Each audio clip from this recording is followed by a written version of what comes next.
The sky above New Singapore 3 dimmed as the orbital shields flickered.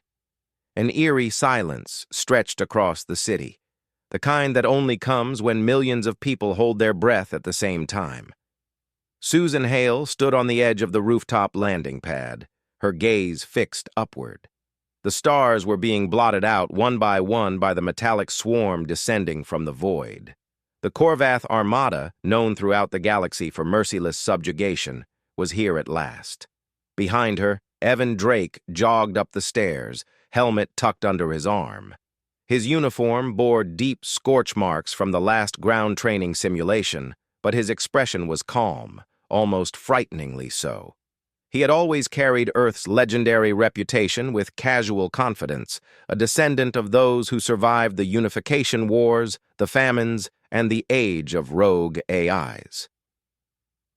Humanity's dark history lived in the shadows of his eyes. "Shields are faltering," Susan said without turning. 2 hours at best." Evan gave a short, humorless laugh. "They'll have their hands full before then." She finally faced him. "You really think Earth's reputation still scares anyone out there?" "It should," he said. "The galaxy forgets too easily. We endured our monsters, and became something worse." A faint tremor shook the rooftop as distant explosions rippled through the sky. Civilian vessels evacuated in streaks of light, leaving the planet's defenders to prepare for the impossible. Susan's pulse quickened, but not from fear. She had carried Earth's insignia for 10 years, and beneath her disciplined exterior beat the heart of someone who'd never surrendered in her life.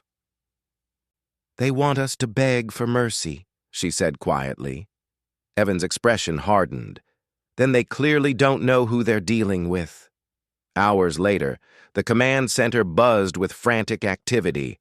Holographic maps floated in the air, displaying swarms of Korvath ships tightening their net around the planet. Susan stood at the tactical table, relaying ground unit instructions, her voice a pillar of clarity amid the chaos. Behind her, Evan approached the central console. "Patch me into the open frequency," he said. General Ryland, a massive man whose graying beard seemed carved from iron, raised an eyebrow. "You're going to talk to them?" "They want to surrender," Evan replied, sliding on his helmet. "Humanity should at least be polite enough to decline." The general hesitated, then nodded. The comms officer tapped a panel, and a chilling hum filled the room as the universal frequency broadcast activated. A distorted insectoid voice crackled through the speakers. "Human colony, this world belongs now to the Korvath Dominion. Cease resistance, kneel, and your species will be spared." A murmur ran through the command center. The Korvath never offered surrender. They exterminated or enslaved. This was new. Evan leaned over the console. His voice was steady, almost conversational. "This is Lieutenant Evan Drake of Earth Command. Your message has been received. Our answer is no." A hiss of rage crackled back. "You have no chance of victory. Your history shows savagery beyond reason, but you are few. You are small. You are weak. Beg, and we may allow some of you to live." Evan grinned behind his visor. "You studied our history? Good. Then you know what happens when someone tries to break us." Susan stepped closer, unable to hide the fire rising in her chest. Evan continued, voice now edged like a blade. "You call us savage, monster, unreasonable. You aren't wrong. Earth is the birthplace of extinction events, megastorms, nuclear winters, biowars, and unimaginable cruelty. We fought our own world long before we ever met yours. We survived it. We adapted. We evolved." The command center fell silent, listening. "Your mistake," Evan said softly, "was thinking we became peaceful because we forgot how to be monsters." He leaned in. "We didn't forget. We just chose not to be." The Korvath commander snarled. "Then die with honor." Evan cut the channel. Minutes later, the first wave hit atmosphere. Korvath dropships tore through the sky like burning meteors. Anti-orbital batteries thundered. The city trembled as explosions lit the horizon. Susan sprinted across the defense platform, her rifle magnetically locking to her armor. "Evan, Drop Zone Delta needs reinforcement." "Already on it," he barked, sliding down the ramp with a squad of armored soldiers behind him.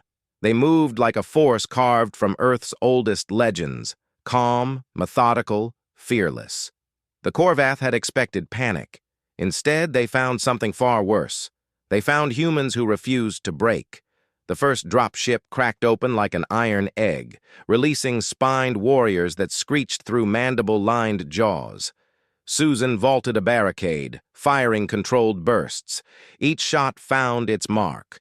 Evan charged through the smoke, leading a counter-push so ferocious the Korvath line folded in seconds. A towering Korvath commander lunged toward Susan, claws flashing.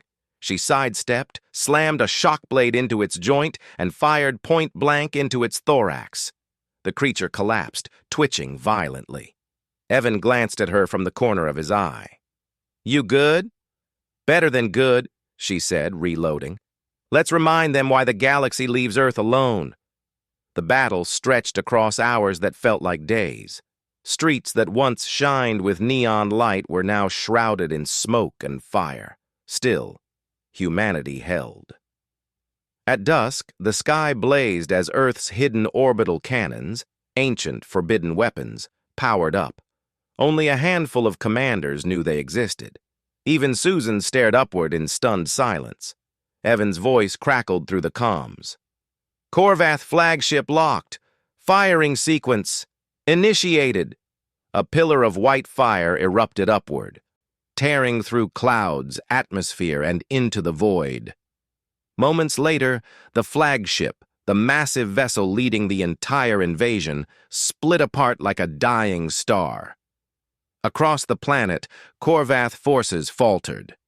For the first time in recorded galactic history, they retreated.